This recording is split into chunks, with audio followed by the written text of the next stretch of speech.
안녕하세요. 해외 축구 전문 분석가 해축괴물입니다. 개인이 혼자 시간을 투자하고 분석을 한다는 것은 사실상 매우 어려우며 시간적 여유를 가지고 분석하기에는 제한적이라고 생각합니다. 매번 혼자 해도 잘 맞지 않는 분석이시라면 위 적중인증 대화 내용처럼 각종 정보를 통하여 제공하는 픽을 받아보시면서 수익에 한 걸음 더 나아갈 수 있게 해드리겠습니다. 8월 16일 해외 축구 주요 경기에 대한 분석을 시작하겠습니다. 스트램스곳의 포메이션은 4-5-1이며 위카임은 중원에서의 활동 범위는 넓지만 압박 회피 능력이 부족해 강한 전방 압박에 쉽게 고립된다. 보데그림트 포메이션은 4-3-3이며 포구는 피지컬과 제공권 모두 강점으로 삼아 최전방 압박과 공중볼 경합에서 상대 수비를 압도한다. 보데그림트는 압박 후 전환 전개와 측면 활용 모두에서 안정적인 완성도를 갖추고 있다. 스트램스곳에는 빌드업 템포와 수비 간격 유지에서 약점이 드러나고 있어 이번 맞대결에서 보데그림트가 초반부터 경기 흐름을 틀어줄 가능성이 높다. 지로나 포메이션은 4-2-3-1이며 스투아니는 페널티 박스 안에서의 위치 선정과 마무리 감각이 여전히 날카롭다. 라요 포메이션은 4-2-3-1이며 은테카는 운전에서의 몸싸움과 공간 침투 타이밍이 좋지만 후반으로 갈수록 움직임이 줄어든다. 지로나는 전방과 측면의 속도 그리고 침투 패스의 날카로움까지 살아나고 있다. 라요는 원정에서의 전개 부진과 수비 불안이 여전히 해결되지 않고 있으며 부상 공백까지 겹쳤다. 공격 루트와 체력 유지력에서 지로나가 확실히 앞서는 만큼 홈에서 주도적으로 승부를 가져갈 가능성이 크다.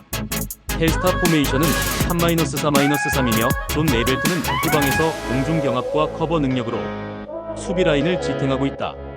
지볼레 포메이션은 4-2-3-1이며 드 루이지는 이선에서 볼 운반과 전환 패스를 안정적으로 공급하는 자원이다. 지볼레는 안정된 중원 장악과 다채로운 공격 패턴으로 경기를 주도할 수 있는 기반이 이미 마련되어 있다. 반면 테스타는 승격 이후 리그 속도에 완전히 적응하지 못했고 압박 상황에서 후방 불안이 자주 노출된다. 이번 경기는 원정임에도 불구하고 지볼레의 조직력과 전술적 우위가 결과를 결정지을 가능성이 높다. 스타드렌 포메이션은 4-3-3이며 알타마리는 측면에서 직선 돌파와 빠른 크로스로 상대 수비 라인을 흔들고 있다. 마르세유 포메이션은 4-3-3이며 구이리는 폭발적인 드리블 돌파와 커신 슛을 통해 개인 전술로 흐름을 바꾸는 능력이 있다. 레는 홈에서 날카로운 측면 전개와 박스 침투 완성도를 앞세워 주도권을 노리지만 마르세유의 전환 속도와 중원 장악력, 후반 체력 유지가 변수가 될 수 있다. 이번 경기는 원정에서도 전술 완성도와 흐름 유지에 강점을 보이는 마르세유가 승리를 가져갈 가능성이 높다. 리버풀 포메이션은 4-2-3-1이며 에키티케는 최전방에서 전방 압박과 연계 플레이를 병행하며 순간적인 침투 타이밍으로 수비 뒷공간을 공략하는 능력이 뛰어나다. 본머스 포메이션은 4-3-3이며 브룩스는 측면에서 드리블 전진과 컷백 공급에 능하지만 압박 강도가 높은 경기에서는 볼 소유가 불안정해지는 경향이 있다. 리버풀은 공격 템포와 압박 강도가 살아나면서 전술적 완성도가 빠르게 회복되고 있다. 반면 본머스는 핵심 자원의 부상과 수비 뒷공간 관리 부재가 겹치며 강팀 상대로는 실점 위험이 커지고 있다. 전반부터 리버풀이 압박과 속도전으로 흐름. 비아레알 포메이션은 4-3-2이며 제라르 모레노는 페널티 박스 안에서 결정적인 위치 선점과 마무리 능력을 겸비한 핵심 공격 자원이다.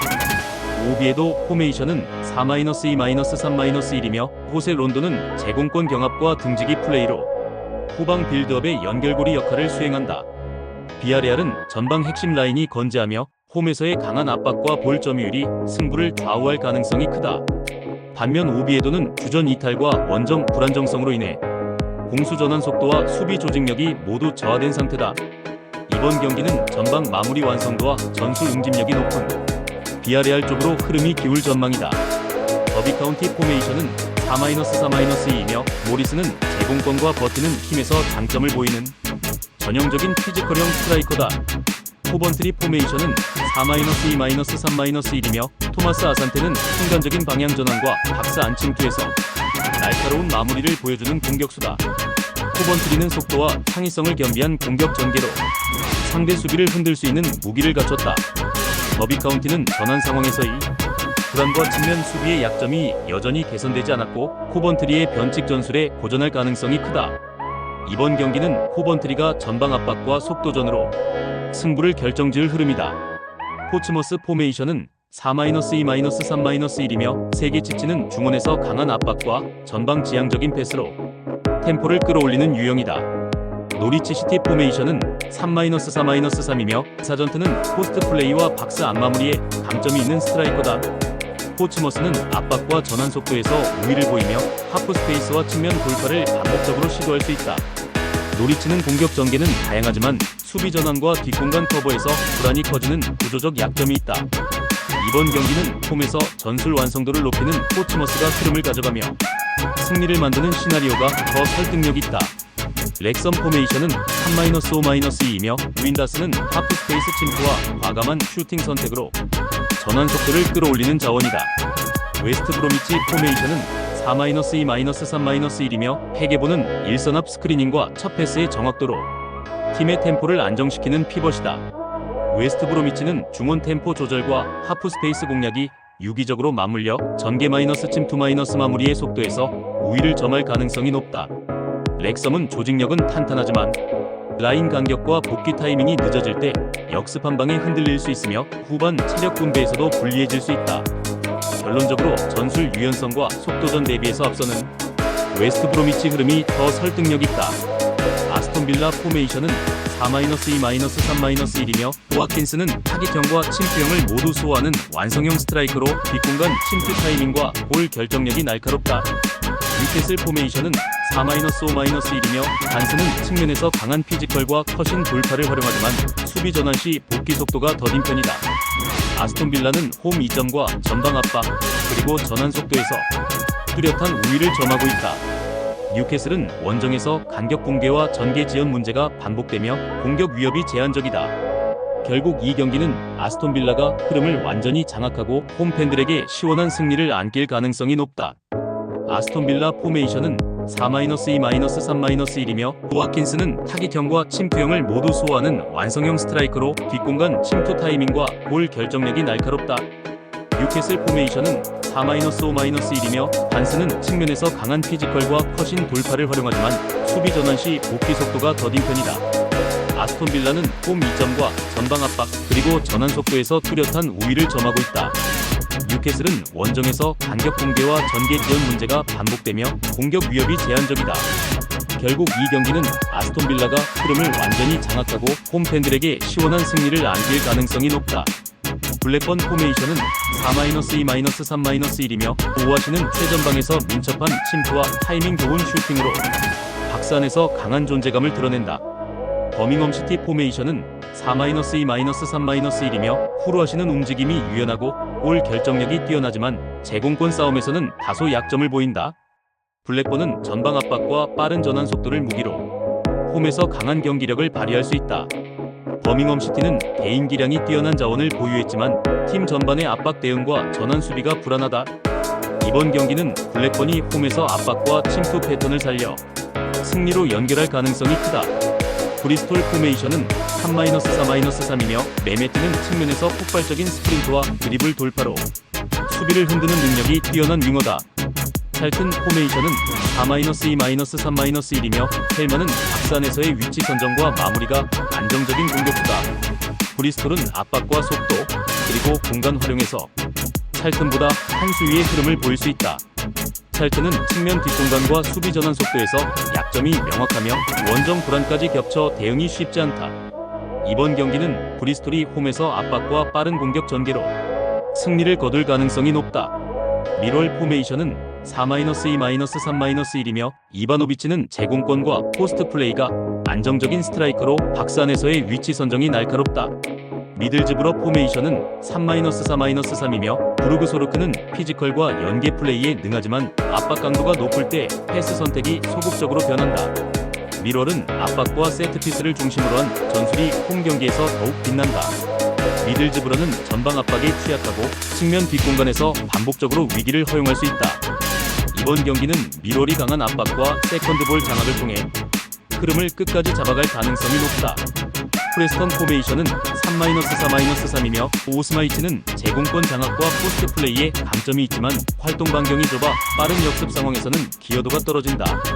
레스터시티 포메이션은 4-2-3-1이며 조던 아이오는 폭발적인 돌파와 공간 침투로 수비 라인을 무너뜨릴 수 있는 자원이다. 레스터시티는 폭발적인 측면 자원과 정교한 전진 패스를 기반으로 경기의 주도권을 줄 수 있다. 프레스턴은 수비 블록을 유지하더라도 빠른 전환과 측면 침투에 흔들릴 가능성이 높다. 이번 경기는 레스터시티가 압박과 속도에서 우위를 점하며 원정 승리를 거둘 가능성이 크다. 셰필드 웬즈데이 포메이션은 5-3-2이며 카다마트는 박스안에서의 제공권과 마무리 능력이 뛰어난 타깃형 스트라이커다. 스토크시티 포메이션은 4-3-3이며 오바마는 폭발적인 스피드와 침투 타이밍이 뛰어난 공격수로 뒷공간 공략에서 강점을 보인다. 스토크시티는 속도, 창의성, 압박 강도에서 모두 우위를 점할 수 있는 구조를 갖췄다. 셰필드 웬즈데이는 주전 플레이메이커의 결장과 전술적 제약으로 인해 공격 전개에서 어려움을 겪을 수 있다. 이번 경기는 스토크시티가 전방 압박과 하프 스페이스 침투로 경기 흐름을 완전히 장악할 가능성이 높다. 와퍼드 포메이션은 4-3-3이며 셰룸가르드는 제공권과 전방 압박에서 동시에 존재감을 드러내는 스트라이커다. QPR 포메이션은 4-2-3-1이며 첼라르는 제공권과 마무리 집중력은 있지만 등지는 플레이 이후 전환 속도가 다소 늦다. 와퍼드는 공격 템포와 전방 압박이 완성도 높게 맞물리며 홈에서 강한 힘을 발휘하고 있다. QPR은 수비 집중력이 떨어지는 후반부에서 실점 확률이 높아 안정적인 승부를 펼치기 어렵다. 이번 경기는 전술 체력 환경 모두에서 우위에 있는 와퍼드가 승리를 가져갈 그림이 유력하다. 브라이튼 포메이션은 4-3-3이며 루터는 최전방에서 순간 가속과 마무리 감각이 날카로운 자원으로 측면 전환 시 뒷공간 침투에 강점을 보인다. 플럼 포메이션은 4-3-2이며 히메네스는 제공권과 포스트 플레이에서 강점을 보이지만 활동 반경이 좁아 역습 시 속도감이 떨어진다. 브라이튼은 빌드업의 완성도와 측면 공격의 위력이 돋보이며 홈에서는 더욱 안정된 운영이 가능하다. 풀럼은 원정에서 전술적 결속력이 떨어지고 공격 전개 속도에서 한 박자 늦는 모습이 반복되고 있다. 이번 맞대결은 브라이튼이 초반부터 주도권을 잡고 전술 디테일 차이로 승부를 결정질 가능성이 높다. 선더랜드 포메이션은 4-3-이며 로버츠는 우측에서 드리블 돌파와 컵백 공급에 강점을 보이지만 압박 강도가 높은 팀을 만나면 볼 소유 유지가 어렵다. 웨스트햄 포메이션은 4-3-이며 필크루브는 피지컬을 활용한 버티기와 제공권 장악에서 강점을 보이며 세컨볼 연결에도 적극적으로 가담한다. 웨스트햄은 필크루브의 제공권과 보웬의 돌파, 파케타의 창의적인 패스가 살아나며 공격 전개에서 완성도를 높이고 있다. 반면 선더랜드는 압박 대피와 뒷공간 커버 모드에서 불안 요소가 많아 웨스트햄의 빠른 전환 공격에 취약할 가능성이 크다. 초반 주도권을 장악한 웨스트햄이 경기 내내 흐름을 틀어주며 승리를 가져갈 가능성이 높다. 토트넘 포메이션은 4-3-3이며 히샬리송은 박스 안에서 몸싸움과 제공권 경합에 강점을 가지지만 압박이 심해질 때는 볼을 오래 가져가지 못하는 경향이 있다. 벌리 포메이션은 4-2-3-1이며 포스터는 전방 압박과 연계 플레이에서 강한 움직임을 보여주며 뒷공간 침투 능력도 날카롭다. 토트넘은 빌드업 안정감과 간격 유지에서 불안이 드러나고 있으며 압박에 걸리면 전개 루트가 단조로워진다. 벌리는 전방 압박 회피 능력과 빠른 전환을 기반으로 상대 약점을 정확히 찌를 수 있는 구조를 갖추고 있다. 이 흐름이 유지된다면 벌리가 원정에서도 충분히 승부를 뒤집을 수 있는 그림이 그려진다. 해축괴물 분석이 마음에 드셨다면 구독과 좋아요, 알림 설정해주시면 저에게 큰 힘이 됩니다. 추가적인 조합픽과 다양한 경기에 대한 세부적인 분석과 결과가 궁금하신 분들은 영상 하단의 댓글창 꼭 확인 부탁드립니다. 스포츠 분석방에 다양한 픽스터분들이 많이 계시니 도움을 받아서 수익을 극대화하는 것도 괜찮은 방법일 수 있습니다. 그러니 며칠 지켜보신 후 마음에 드는 조합픽 탑승하는 방법도 좋을 수 있습니다. 스포츠도 이제는 전문 분야가 존재합니다. 오늘도 영상을 시청해주셔 감사합니다. 구독과 좋아요 한 번씩만 부탁드리며 저는 다음 영상에서 인사드리겠습니다.